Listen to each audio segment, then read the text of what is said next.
That child was so stimulated. Like when you were younger, you were so stimulated and just out of your body so much that eventually when you get older, you forget about how to get out of your body. You know, we play these characters in life and we feel like we have to be a designated character for the rest of our lives. And the truth is we don't. You know, everybody has multiple different personalities. If you're talking about from zodiac experience or zodiac charts, you can look at all the placements. Those are different personalities. You feel me? Not if we talk about from zodiacs, you don't have 12 straight houses of Leo. We don't have 12 straight houses of Aquarius. You know, you have different houses and you have different placements in those houses. If we're talking about from, say, like a superficial, when you were younger, you went from maybe doing sports into doing something else and then if you're a parent, you understand this a whole lot more. You went from legit being a child, an adolescent child, to raising a child, and based off what you learned in life, you had to raise the child. That's why they say it's never a good time or never the right time to have a child. I'm not gonna say good. Children are wonderful. But it's kind of like we just forget so much of how pure our life is, you know, and how pure our creative imagination is, because we get stuck in these characters in this game. And the truth is, we are all characters in one. You know, you are that football player you used to be. You are that soccer player you used to be. You are that imaginary friend you used to be. You know, whatever you used to be, you are all those things, and those things tied to your memory and to your imagination, whatever you want to call it, and they benefit you later on. Like, there's a reason why you were all those type of people. You know, there's a reason why your soul or why your body or why your brain, whatever you think, it went to those outlets, because that's the way that it expresses itself, and it's going to leave a stain on you for the rest of your life. Now, I don't see this as a problem, but many people see this as a problem.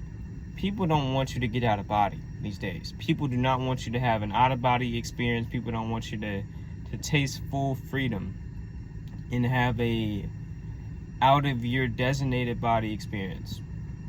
You know, if you look at how things are constructed nowadays, if somebody's out of line, they call it. But the truth is, what is out of line? You know, when you were a little kid and you were crying, what would your parents do? Try to be quiet, you know what I'm saying? Try to hush you up a little bit.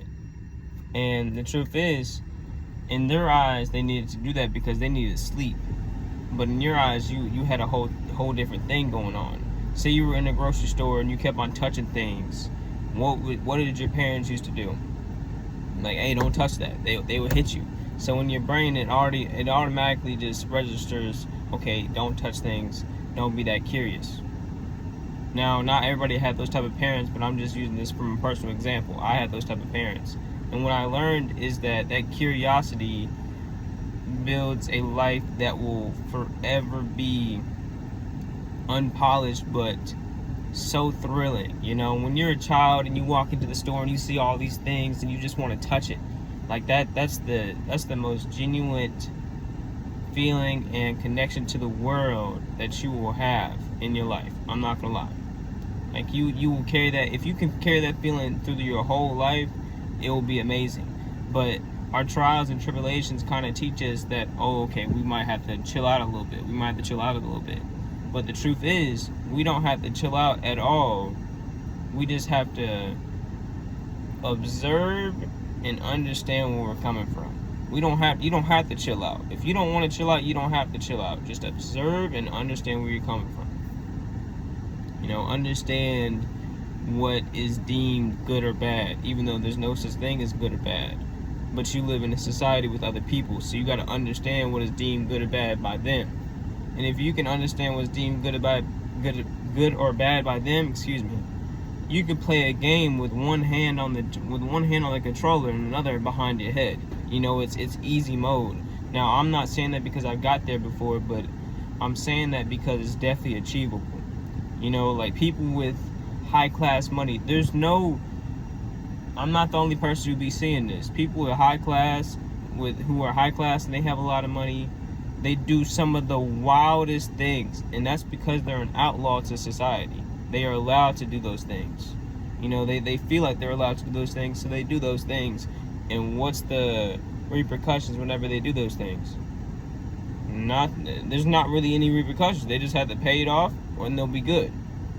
Or sometimes there is some bad repercussions, but they're more capable and more, I don't even know how to say it, but they're more prone to doing those things, and they understood one thing about the world.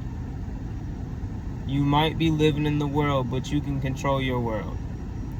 You might be let me say that. You might be living in the world, but you can control your world. You can control what you intake. You can control who monitors you. You can control how you react. You can control what person you want to be when you wake up. You can control everything that you want to do, what you want to see.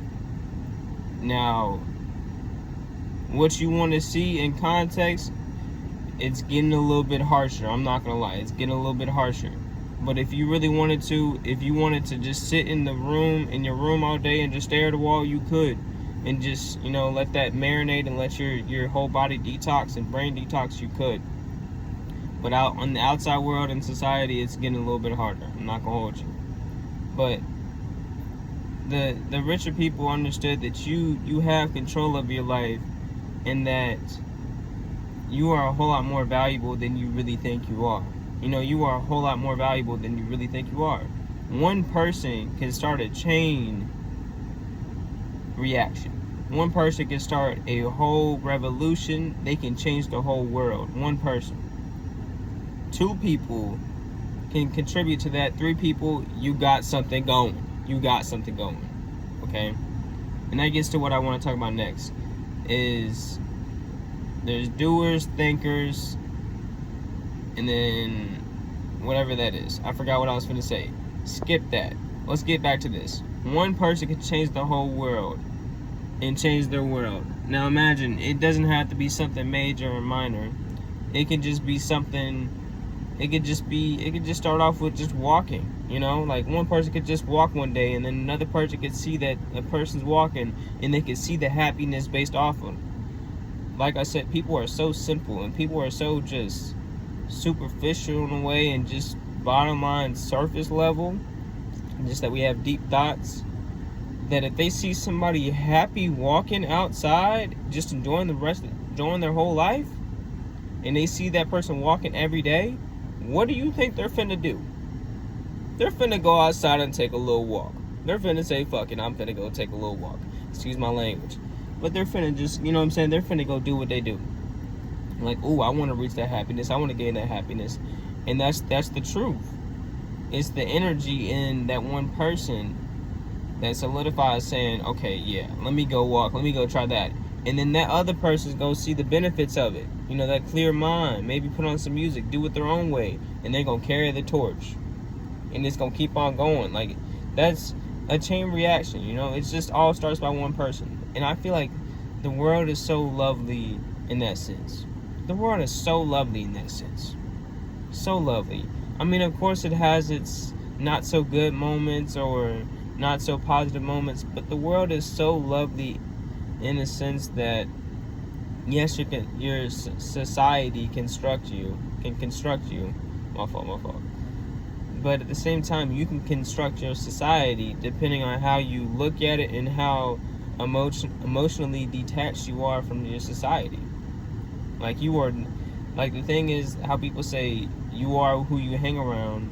Yes, but at the same time, you can construct those people who you hang around, and they become you.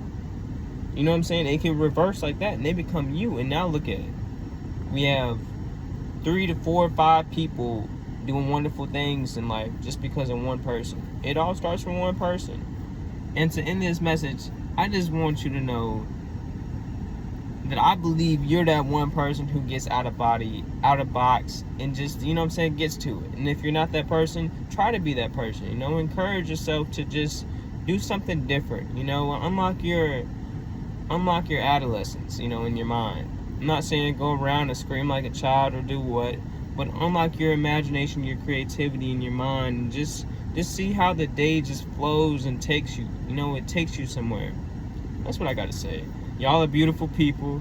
I hope you enjoy yourself. Stay safe. Do what you want. Be easy.